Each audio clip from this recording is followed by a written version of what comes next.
سے بڑا علمبردار ہے اور مغربی تاریخ کا سب سے بااثر فرد سمجھا جاتا ہے۔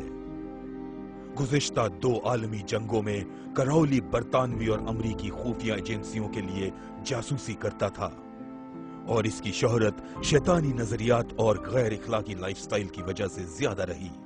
اسے عالمی میڈیا نے دنیا کا بدترین ذہن رکھنے والا شخص قرار دیا۔ 1904 میں جب وہ مصر میں مقیم تھا، اس نے وہاں دی بک آف لا کے نام سے ایک کتاب لکھی۔ کراؤلی نے یہ دعویٰ کیا ہے کہ جب اس نے یہ کتاب لکھی اس وقت اس کے جسم پر لیم نامی بدروح غالب تھی۔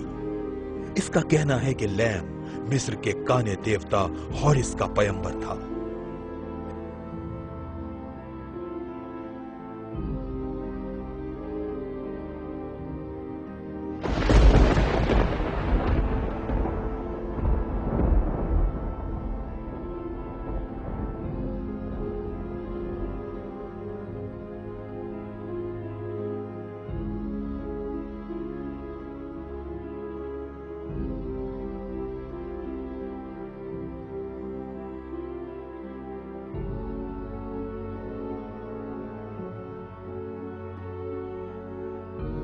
کراؤلی نے اس زمانے میں ہٹلر سے بھی خفیہ میٹنگ کی تھی۔ نئے مذہب سیٹنالوجی کے بانی کے بیٹے رونڈ ہیبرٹ جونیئر کا کہنا ہے کہ جس پراسرار شخصیت نے ہٹلر کو جادو کے منتر بتائے تھے اسی نے میرے والد کو بھی تعلیم دی تھی۔ کئی مصنفین کا کہنا ہے کہ ایک آنکھ والے دیوتا کی کتاب بک آف لا نے ہٹلر کو بہت متاثر کیا تھا۔ ہٹلر نے 1938 میں لکھا تھا کہ اس نے اینٹی کرائسٹ سے ملاقات کی تھی۔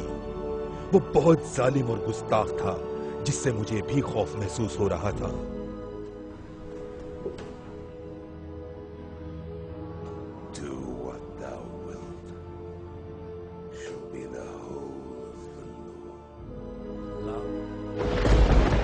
بک آف لا میں لکھا ہے کہ جو تم چاہو گے وہی قانون کا درجہ رکھتا ہے۔ اس کتاب کا پیغام یہ ہے کہ قارئین خدا کو بھول جائیں اور کسی بھی عمل کا کوئی نتیجہ نہیں ہوتا۔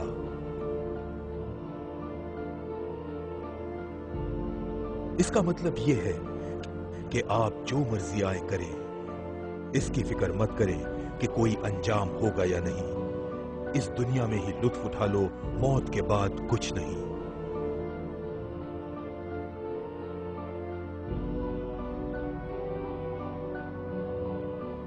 اس بات کو ذہن میں رکھیں کہ ایلیسٹر کراؤلی کو فری میسن سوسائٹی کی جانب سے 33واں لیول دیا گیا تھا، جو اس خفیہ تنظیم کا سب سے اونچا درجہ رکھتا ہے۔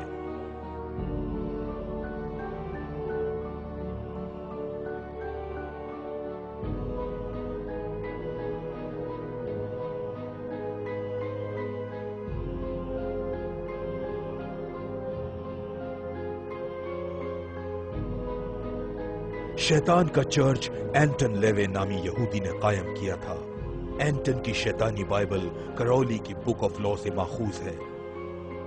شیطانی بائبل میں سب سے اہم یہ نقطہ بیان کیا گیا ہے کہ انسان کو مکمل سیکولر زندگی گزارنی چاہیے۔ خدا کی ذات سے انکار اور قیامت کے بعد زندگی سے انکار بھی اس کے سنہری اصول ہیں۔ اس طرح شیطان کا پیروکار اپنی پوری زندگی دنیاوی لذتوں کے حصول میں صرف کر دیتا ہے اور سمجھتا ہے کہ اس زندگی کے بعد کوئی زندگی نہیں۔ ہزاروں سال سے مختلف مذاہب لوگوں کو ہدایت دے رہے ہیں کہ یہ کرو اور یہ نہ کرو۔ سب کچھ ایک خاص شخص کے اشارے پر ہوتا رہا ہے۔ ہم شیطان کے پیروکار ہیں، لیکن ہم بھی یہ محسوس کرتے ہیں کہ جو شخص خود اچھا ہے وہی دوسروں کے لیے اچھائی کا سوچ سکتا ہے۔ اس حوالے سے ہماری سوچ یہ ہے کہ سب سے بڑا گناہ اپنے آپ کو دھوکہ دینا ہے۔ ہمارا مذہب بہت خود غرضانہ ہے۔ ہم لالچ، خود غرضی اور نفسانی خواہشات کو درست سمجھتے ہیں کیونکہ یہی انسانی فطرت ہے۔ ہم نے ایک کام کیا ہے کہ ہم نے روایت کو الٹا چلا دیا۔ ہم نے لوگوں میں ہچکچاہٹ ختم کرنے کی کوشش کی ہے۔ میں کسی بھی جنسی خواہش کو پورا کر سکتا ہوں اور اس طرح کی حرکت کرنے میں شرمندہ نہیں ہوتا، اور نہ ہی مجھے اس بات کا خوف ہے کہ جرگہ یا اخلاقی کونسل میرے خلاف کیس کرے گی۔ ہم یہ چاہتے ہیں کہ انسانوں کو اپنی پسند کا ہر کام کرنے کی آزادی ہونی چاہیے۔ اگر کوئی لڑکی اسقاط حمل کرانا چاہتی ہے تو اس میں کسی قسم کی رکاوٹ نہیں ہونی چاہیے۔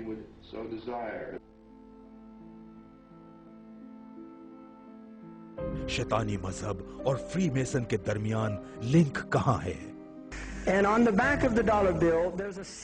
ڈالر کے نوٹ پر ایک سیل ہے جسے گریٹ سیل آف امریکہ کہا جاتا ہے۔ اس سیل کے پیچھے ایک آنکھ والی مخروطی عمارت ہے۔ یہ میسونک پروجیکٹ کو ظاہر کرتی ہے، جس میں لکھا ہوا ہے نووس آرڈو سیکولرم اور پھر اینیوٹ اوچیپٹس، یعنی ان کا خدا ان سے خوش ہے۔ دوسرے لفظوں میں جس خدا پر وہ یقین رکھتے ہیں وہ ان کے پروجیکٹ سے خوش ہے۔ سوال یہ ہے آخر وہ پروجیکٹ ہے کیا جس سے ان کا خدا خوش ہے؟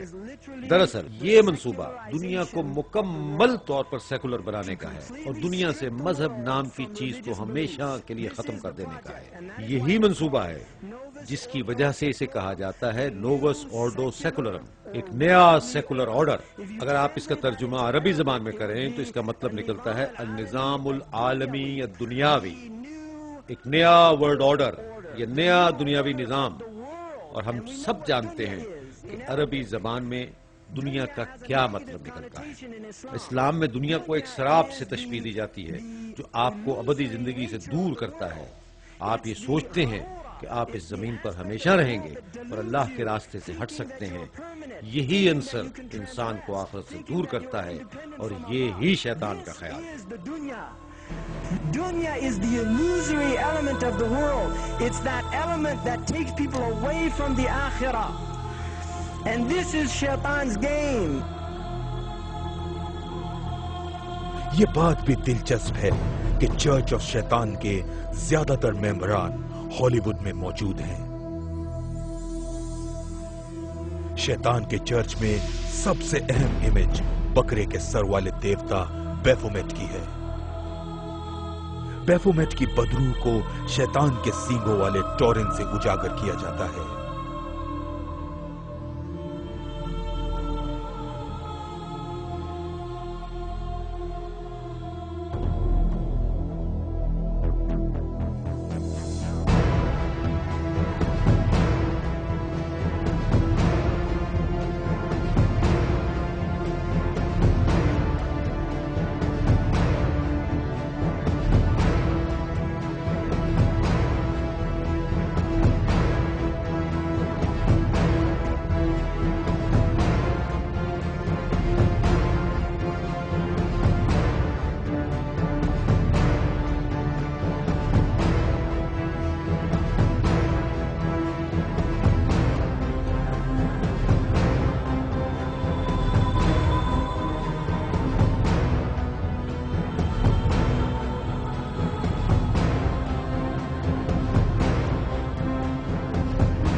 کیا شیطانی مذہب اور عالمی لیڈروں کے درمیان کوئی لنک موجود ہے؟ اگر آپ غور سے دیکھیں تو واشنگٹن شہر کا پلان بھی 5 اطراف دکھاتا ہے۔ نازیوں نے اپنے نشان سواسٹیکا کو الٹا کر دیا اور اس طرح سے اپنے منفی انداز کو واضح کیا۔ شیطان کے پجاری اس کو الٹا اشارہ قرار دیتے ہیں۔ ان لوگوں نے پینٹاگرام کے ساتھ کیا کیا؟ انہوں نے اس کو الٹا کر دیا اور وہ نیچے کی طرف اشارہ کرتا دکھائی دیتا ہے۔ اسی طرح سے فاختہ کا اشارہ بھی استعمال کیا گیا۔ فاختہ امن اور پیار کا علمبردار سمجھا جاتا ہے۔ اسی اشارے کو الٹا دکھایا جائے تو اس کا مطلب ہوگا موت اور تباہی۔ ہمارے پاس 2 پینٹاگرام ہیں۔ اوپر والی کیپٹل بلڈنگ کی طرف اشارہ کرتی ہے اور نیچے والی وائٹ ہاؤس کی طرف۔ یہ جارج واشنگٹن ہے۔ گزشتہ صدی میں ان لوگوں نے سوچا کہ ان کے پاس جارج واشنگٹن کا اچھا مجسمہ نہیں ہے۔ بجائے اس کے کہ کوئی امریکی اس کا مجسمہ بناتا، انہوں نے اٹلی سے مجسمہ درآمد کر لیا۔ جب یہ مجسمہ امریکہ آیا تو لوگ اسے دیکھ کر حیران رہ گئے۔ یہ جارج واشنگٹن ہے جو امریکہ کا پہلا صدر تھا۔ اس کا آدھا دھڑ ننگا دکھایا گیا تھا۔ اس مجسمے کا ایک بازو اوپر کی طرف اور